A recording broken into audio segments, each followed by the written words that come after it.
Good morning, everyone. So, hope everyone is having a great day, doing well. So, I'm doing a 6-part video series of each team's off season. So it's going to go by division. So NL West, Central, East, AL West, Central, and East. I'll break down their moves that they've made, the important ones. And then I will be giving you my final grades for each of them. And then in a separate video, what I will do is give you the winners and the losers of the off season. And this is just my takes and opinions on it.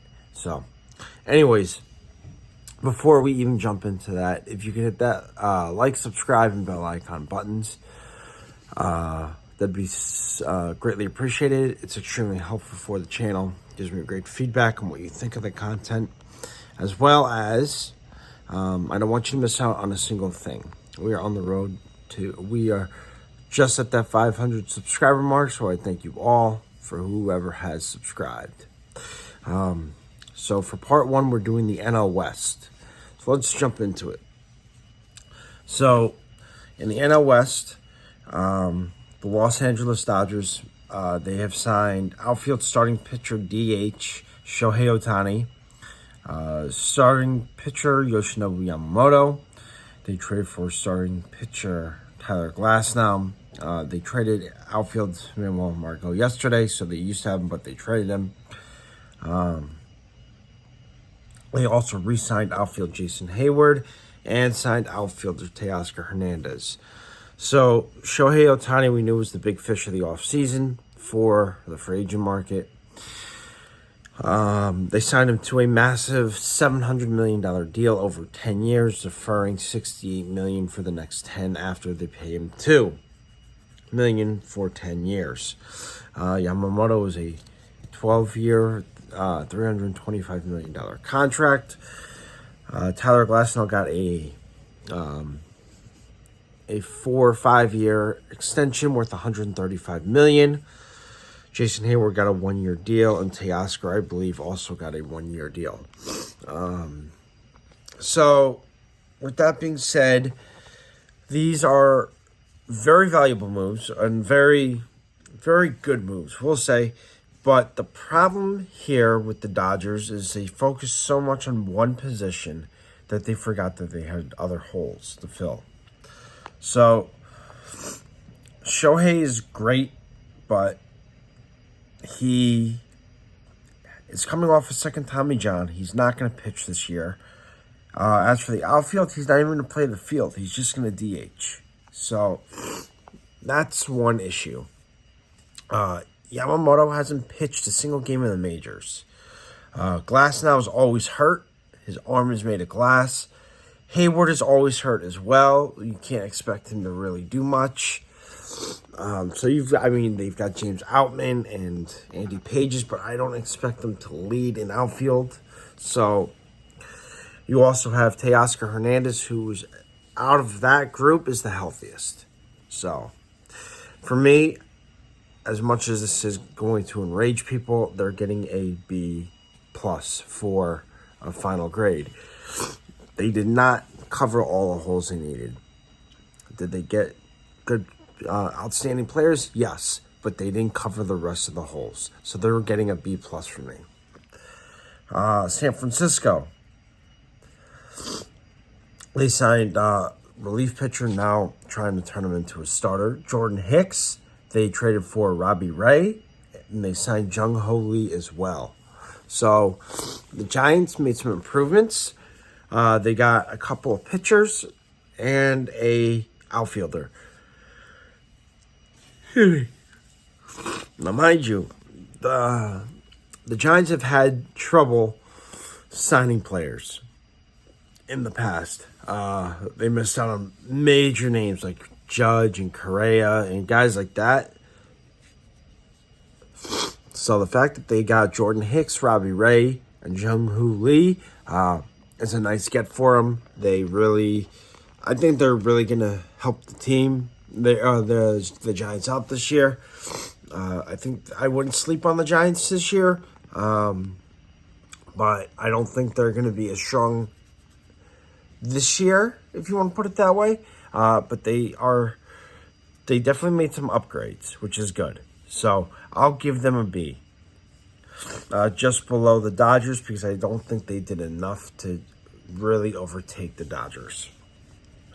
The Dodgers, just to go back to them for a second, Teoscar to me was the key signing there because of him being so consistent. So, anyways, Dodgers get a B+.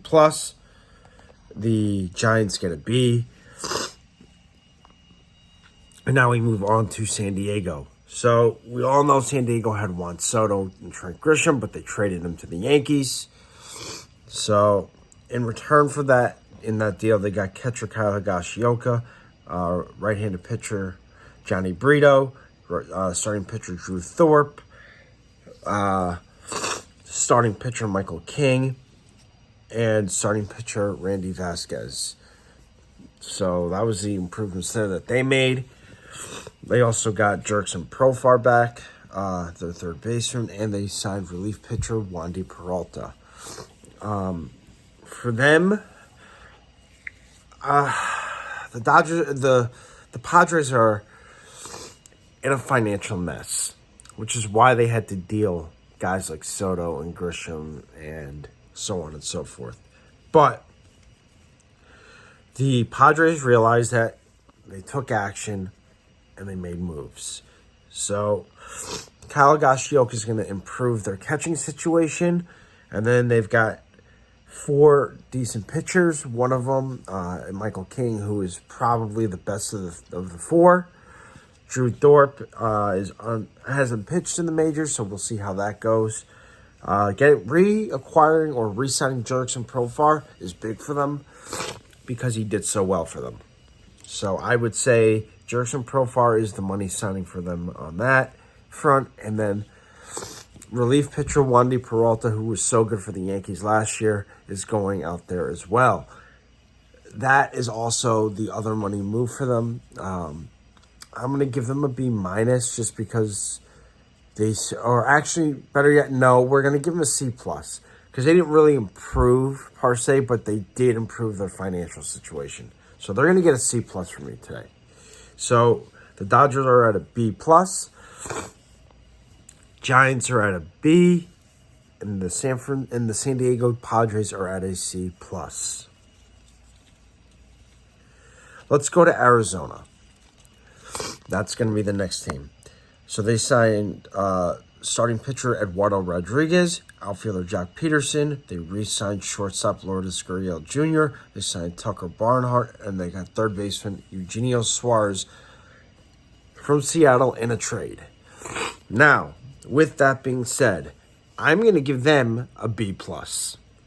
They massively overhauled, and they got a major improvement in the starting rotation in Eduardo Rodriguez. So that was a nice signing for them. They got a bat in Jock Peterson, which they so desperately needed. So Jock Peterson's really going to slide into that lineup well, and they're going to, and he's really going to make a difference for them. In the fact that they're going to stretch that lineup out a little bit more. So Jock Peterson, to me, was a nice pickup.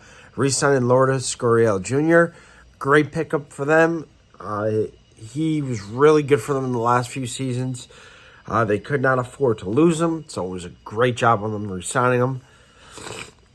Getting catcher Tucker Barnhart gives him some more depth at catcher. And then getting Eugenio Suarez, who has experience in the National League, was a great pickup for them as well. Finally, we move on to Colorado. They got relief pitcher Dakota Hudson, catcher Jacob Stallings, and center fielder Bradley Zimmer. They're going to get a C-. No, they're not even going to get that. They're getting a D. They're getting a D+, actually. So,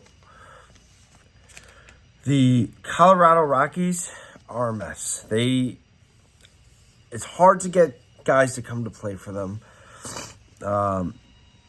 They're a young team. They are trying to do what they can with the means financially that they have. But getting Dakota Hudson's a nice upgrade for the bullpen. Jacob Stallings could be a good depth piece as a catcher, and so could Bradley Zimmer for the outfield. So, to me, they're getting a D+. And that rounds out the National League West. So, we have the Dodgers at a B+, the Giants at a B, San Diego at a C+, Arizona as a B+, and Colorado as a D+. Let me know in the comment section below what you guys think of these and what your grades are, your final grades are for each team. Until next time, have a great rest of your day. Talk to you next time.